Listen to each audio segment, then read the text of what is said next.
Today we will discuss about Wittgenstein and his later work, which is known as Philosophical Investigation, where he famously put forward his use theory of meaning. What does Wittgenstein use theory of meaning propound is that the meaning of a word for Wittgenstein lies in the context in it is used. So he put forwarded his use theory of meaning as opposed to the view which was earlier held that the meaning of the word is the object that it refers to. Regarding the meaning of a word, it was held by philosophers like Frege that the meaning of a word is the nominatum that it stands for. The meaning of the word is the object that it stands for. But Wittgenstein, in his later work, Philosophical Investigation, propounded the use theory of meaning, where he says that the meaning of the word is not the object, cannot be the object that it stands for. Why? Because Wittgenstein argues that it may so happen, suppose the word brick, the meaning of the word brick is the object that it stands for, which is the brick itself. So it may so happen that the brick may be broken into several pieces, but however its meaning remains intact. So in spite of the brick being broken into several pieces, the meaning still remains intact. So how can we say that the meaning of the word is the object that it refers to? So by denying, and also Wittgenstein put forward that if we subscribe to a view that the meaning of a proper name is the bearer of that name, when the meaning of a proper name is the bearer of that name, then it may so happen that the bearer of the name, suppose the name is Mr. M. Okay, so if the bearer of the name dies, then its meaning also ceases to be. So we see that in the view that the meaning of the word is the object that it refers to, has certain loopholes, has certain drawbacks.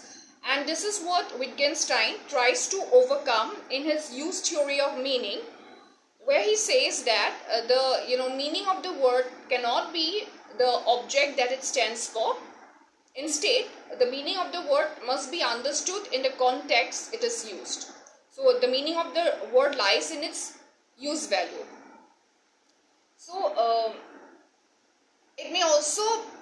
a question may also come to our mind that if the meaning of a word is not the object that it refers to, can we hold that the meaning of a word lies in its essence? By essence, what Wittgenstein means is an underlying unity.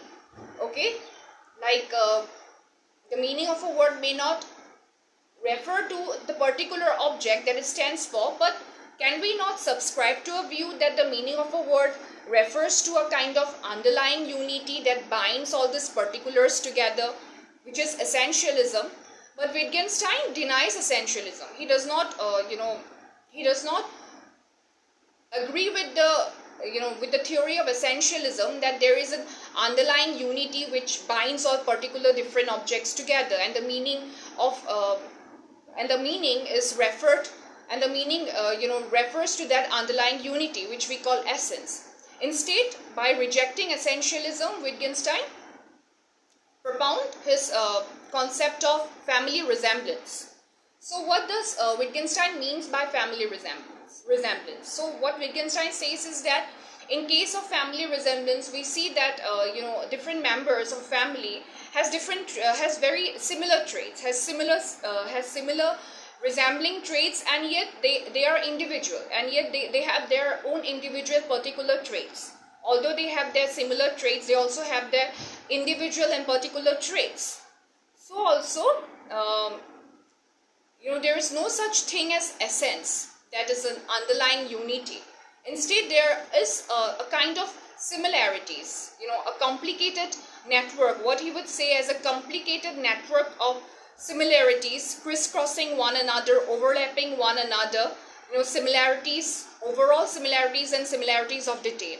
However, our intellect has to be acute enough to find that individuality, to find that particularity, to find that distinctive, that distinctive trait in the midst of all similarities. And that distinctive trait is that distinctive trait is the novelty in which a word is used. So that distinctive trait is something which will determine the meaning of a word in the novelty of the context in which it is used, in spite of all the prevailing similarities. The distinctive feature of a word will lie in the novelty of the context in which it is used, and our intellect has to be acute enough to kind of filter out the context, the distinctive context in which it is used, the distinctive context in which a word has been used. And what Wittgenstein further says is that the distinctive feature, like if I have to explain with the help of an example, I can borrow an example from out of the context, like the Sanskrit word Saindava. The Sanskrit word Saindava may mean both horse and it may also mean salt. Okay, the Sanskrit word Saindava, the word Saindava may mean salt, and may also mean a horse.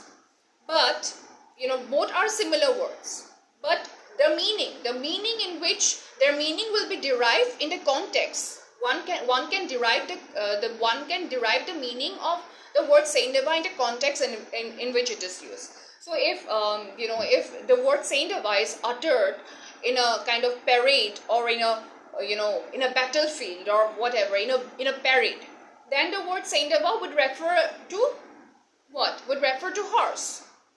But if the word Saindava is uttered uttered while you're in a dining table, then it will not refer to a horse, it will refer to salt. So there may be similar words, but their meaning depends upon the context in which it is used. So what he's basically trying to say, Wittgenstein never gave this example of Saindava. Okay, it's an example that I have borrowed from the Nyaya philosophy of Indian philosophy, but Wittgenstein never used the word Saindava. But here I'm only bringing this example so as to kind of clarify what Wittgenstein must have meant when he said that the meaning of the word lies in the context in which it is used. So to say that when the meaning of a word Saindava is used in the context, in the context of the dining table, in the context of your meal, then it will refer to salt. But when it is used in the context of a parade, a military parade, then it will refer to horse. So here we see that the same word Saindava has different meanings.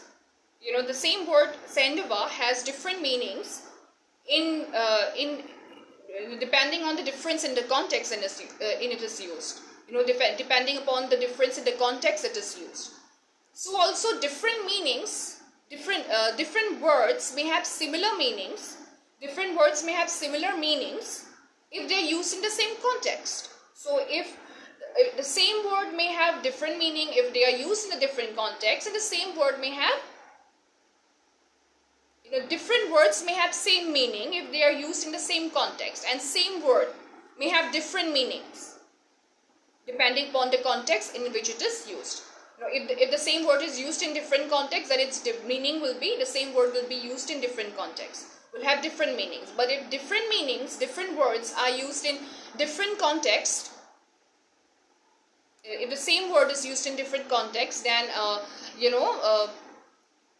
the same word will have different meanings depending upon the context in which it is used. So basically this is his use theory of meaning, where he says that the same word may have different meaning if it is used in different contexts, or different words may have same meaning when it is used in the same context. And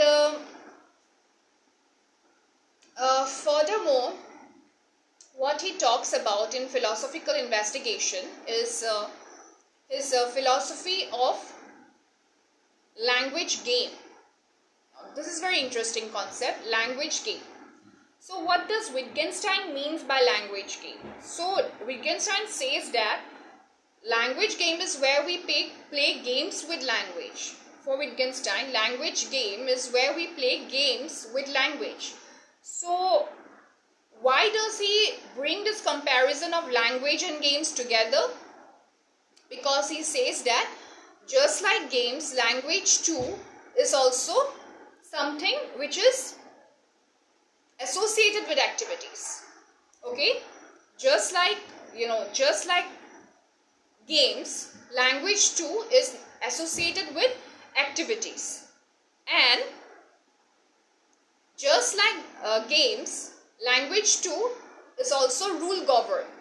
Different games will have different rules, isn't it? Just like games, language too is also rule governed, and just like games, language too is also social and public. So this is what he calls, this is how he draws a comparison between language game, where the language and games both share some similar traits in being associated with activities, in being social and public, and in being rule governed. So this is what he means by language game. And what he further says about language game is that language game is a complex in which language and games are in which language and activities are interwoven. So he says that language game is a complex in which language and activities are interwoven. That is, language and activities must always go together. One cannot imagine language without activities, and one cannot imagine activities without language. So language and activities go together for Wittgenstein. And language for him is such a multiplicity. Language for him is a multiplicity and combination of language games. So what he says is that language game is a complex in which language and activities are interwoven, while language is a combination and multiplicity of language games, and there are similar traits. Why he brings this terminological language game, why he compares language with games? Because he says that just like games, language also shares some similar traits, like they are both associated with activities. Language and games, they are both associated with activities. They are both rule governed, and they are both social and public. So now here in his philosophical investigation, Wittgenstein denies the concept of private language. Now what does Wittgenstein means by private language? Private language for Wittgenstein has to be something which is which is necessarily public, which is necessarily private. So private language must be something which is necessarily private. So in such a language, there can be no natural expression of your sensation. In kind of private language, there can be no natural expressions of your sensations, because any natural expression are prone to public observation. Any natural expression of your sensation are prone to public observation, and thereby private language ceases to be so when it is associated with any kind of expression. So what Wittgenstein is saying is that private language has to be something which is necessarily private, and it has to be something which is not associated with any bodily activities, because bodily activities is always prone to public observation. And in saying so, he denies the very conception of private language, because for him private language is a kind of pseudo language, because Wittgenstein cannot imagine a language which is not so associated with expression of bodily behavior, language which is not so associated with bodily activities. So when he says that private language has to be necessarily private, which permits no natural expression of your sensation, then it defeats the whole purpose of language, because language by its very definition for Wittgenstein is something which has to be always associated with activities, which are bodily activities, and it has to be something which is social and public, and it has to be something which is rule governed. But in case of private language, there is no rule to govern it, because how can you verify private language other than your memory? And memory, we know, is always confusing and misleading. And so, there is no rule to govern private language, to govern the criteria of verification of private language. So he denies the very possibility of private language. But philosophers like Descartes, who clearly maintains a dualism between the mental world and the physical world, would kind of accept the possibility of private language. Would accept the possibility of private language, because Descartes maintained that the mental world is independent of the physical world. Why? Because mental world, the mental events are something which is incorrigible. That is, one is always aware of what is happening inside your own mind. You're aware of the contents of your own mind, but you're not aware of as to what is physically happening around you. And it is something which is open to, which is corrigible. But that what is happening inside your mind right now is something which is something directly accessible to you, and it is something incorrigible. You have a direct access to the contents of your mind, but you do not have a direct access to the to what is happening around you, physically around you. And anything that is happening physically around you in your physical environment is open, it can be doubted. But that which is happening inside your own mind, your own awareness of your mental events, cannot be doubted. It is something which cannot be which cannot be corrigible, because it is incorrigible, because it is not open to to be falsified insofar as your mental events are concerned, insofar as your awareness of your mental events are concerned. But insofar as the physical environment is concerned, we can always doubt as to what is happening physically in our physical environment, because we do not have direct access to a physical environment. And so, Cartesian dualist, the Cartesian dualism maintains this distinction between the mental world and the physical world. And because Descartes maintained this distinction between the physical world and the mental world, he says that private language is possible, because private language for Descartes would be reports of such private sensations. Suppose he says that in case of a toothache, what Descartes says is that in case of a toothache, the meaning of the word pain is something which is derived from, the sensation of the word, sensation of pain. So in case of toothache, the meaning pain is derived from the sensation of pain, which is necessary. So in case of toothache, the sensation of pain is something necessary. However, the associated pain behavior with the sensation of pain is something contingent. So, having a toothache is something which one cannot doubt. Okay, is something which one is directly aware of. But he may choose to exhibit any pain behavior or not. That he may choose or may not choose to exhibit any pain behavior.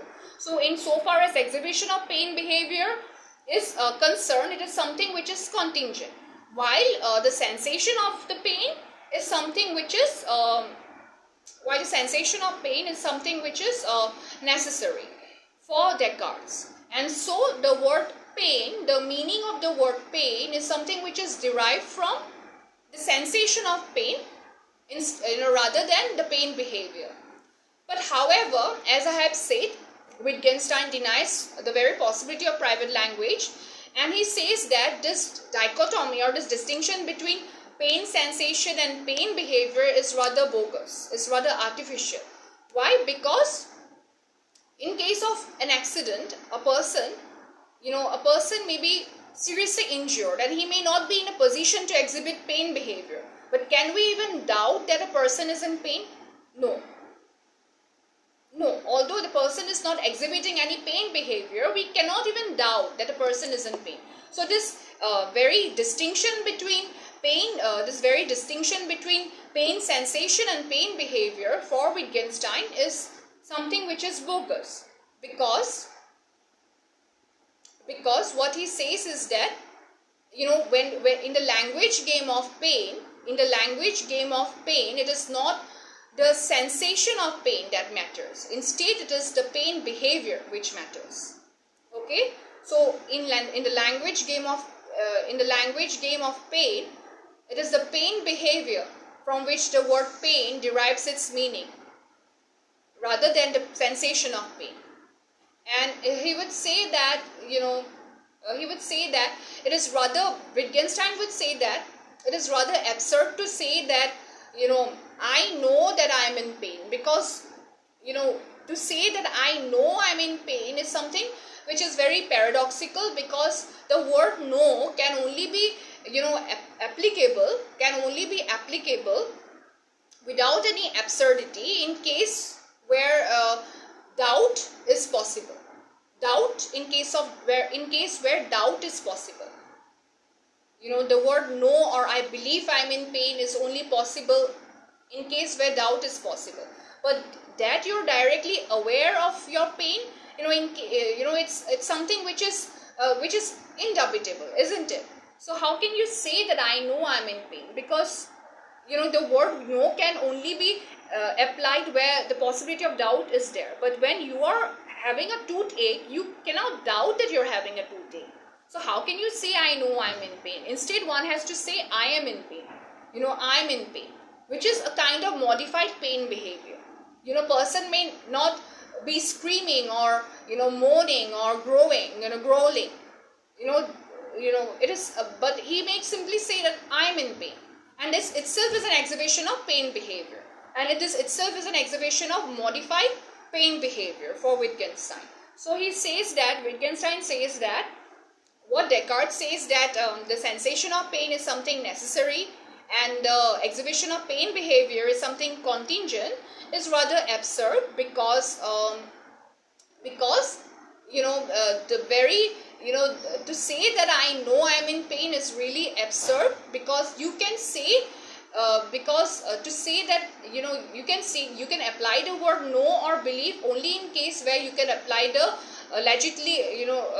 you can legitimately apply the word doubt. But when you're having when you're suffering from a toothache, you cannot doubt that you're having a toothache. So it is rather absurd to say that I know, I believe that I'm having a toothache. So instead you have to say that I'm in pain, which is itself a modified pain behavior. So one need not scream at the top of his lungs, or one need not moan or scream like a child does. He can simply